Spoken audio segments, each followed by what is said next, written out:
Hello everyone, it's a pleasure to be here to discuss our research on the unfolding of ancient documents, specifically focusing on papyrus. In our paper titled A Local Iterative Approach for the Extraction of 2D Manifolds from Strongly Curved and Folded Thin Layer Structures, we introduce an innovative method for reconstructing the substrate surface, allowing us to digitally unfold delicate documents and reveal their hidden content. As you can observe in the provided images, our research centers around highly curved and possibly damaged substrates, including folded papyrus and silver sheets. Micro-CT scans on these materials generate a scalar field, which is visualized here using volume rendering. Using our newly proposed algorithm, we can reconstruct the surfaces describing the geometry of these materials, which often consist of multiple pieces, and subsequently unfold them. The unfolding process establishes a direct correspondence between the folded and unfolded meshes, which is then used to map rays from the unfolded domain onto the folded one, making the indentations visible.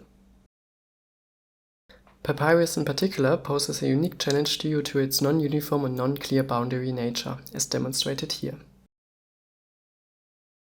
Nevertheless, by introducing division layers to prevent our algorithm to jump between layers, we've managed to reconstruct and subsequently unfold papyrus surfaces successfully.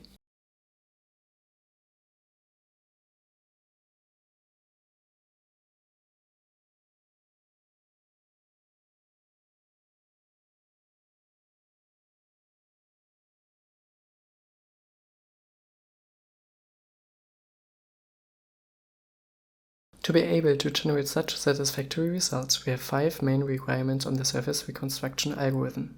First, we prefer a guarantee of an orientable 2D manifold, as this not only simplifies the unfolding procedure, but is sometimes a prerequisite. Furthermore, the algorithm must handle curved input data well. Third, we prefer full reconstruction of the substrate without small holes or missing borders. Especially papyrus is a difficult substrate to fully automate, thus an interactive algorithm to bring the human into the loop is of great interest. Last but not least, it is also a necessity that the algorithm is stable under noise, as we deal with impurities and damaged substrates. Now let's delve into several approaches we've explored to reconstruct surfaces. One approach calculates the medial surface of a volume, but it's shown to be unstable when subjected to perturbations or topological changes, making it unsuitable for materials like papyrus. This still holds true even when taking the severity of medial surface points into account and simplifying the surface accordingly. Thus, the medial surface is not viable for our datasets.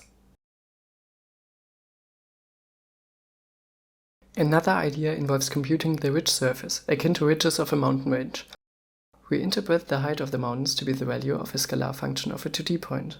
A ridge curve can then be defined as a curve containing only points which are the local maximum in the direction of their tangent. This definition captures the intuitive notion of a ridge of a mountain range. The same holds true for a ridge surface in 3D. Here a ridge surface only contains points which are the local maximum in the direction of their normal. While the ridge surface seems to coincide with the substrate surface in most cases, methods utilizing the Hessian of a scalar field, like the one proposed by Schulz et al., prove highly susceptible to noise.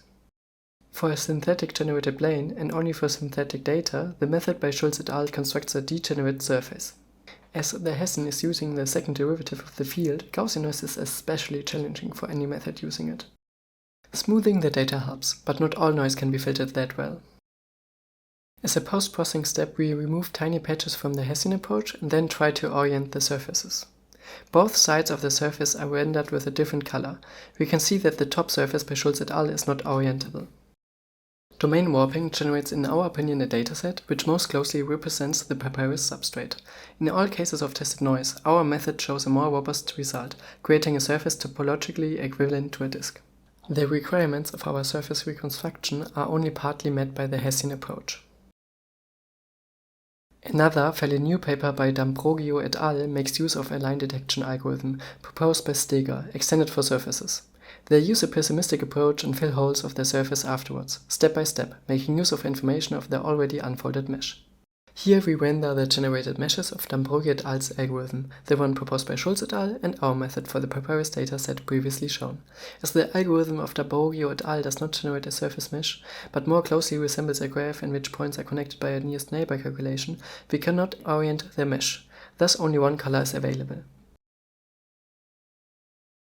Again, the stability of our method allows for a smooth orientable surface, simplifying the unfolding process. Still, the heuristic approach by D'Ambrogio et al. Fulfills most of our requirements. Lastly, Algani et al. Suggests using optimal paths of a ridge curve on a closed surface to an inner seed point. They show that the surface spanning the optimal paths approximates the ridge surface. However, the method is not viable for highly curved datasets and doesn't guarantee a manifold. Our algorithm builds upon Algani et al.'s method while addressing its limitations. As an example, let's take the simple plane you already saw before. First, we start with a single reference point called a seed point. Using the fast marching algorithm, we calculate how much time it takes for the seed point to reach all nearby points in the volume, which is shown here. This calculation identifies the most efficient path, considering a cost function that depends on the scalar values of the given field. We use the time information to define a surface by setting a time threshold and considering the outer connected region. Next, we locate 2 points on the opposite sides of this surface patch using the estimated normal from the structure tensor.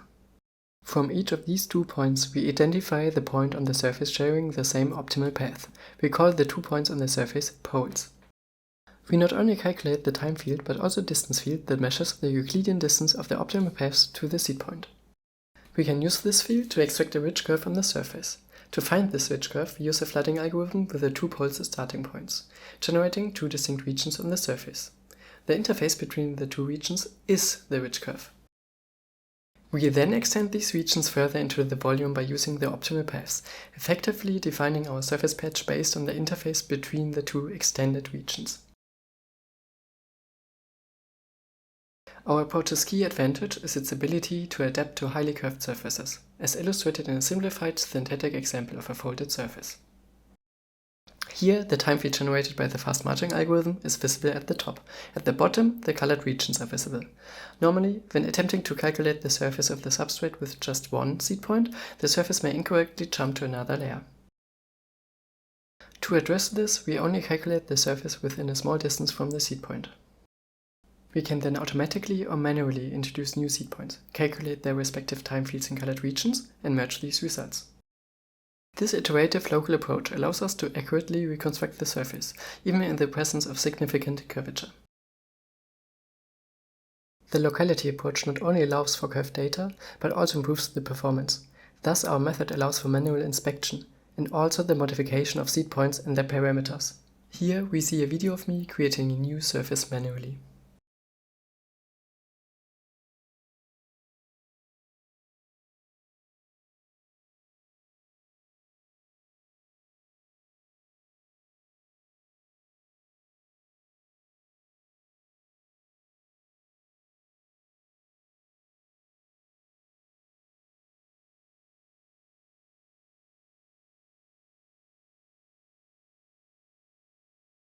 In conclusion, our proposed method offers several advantages.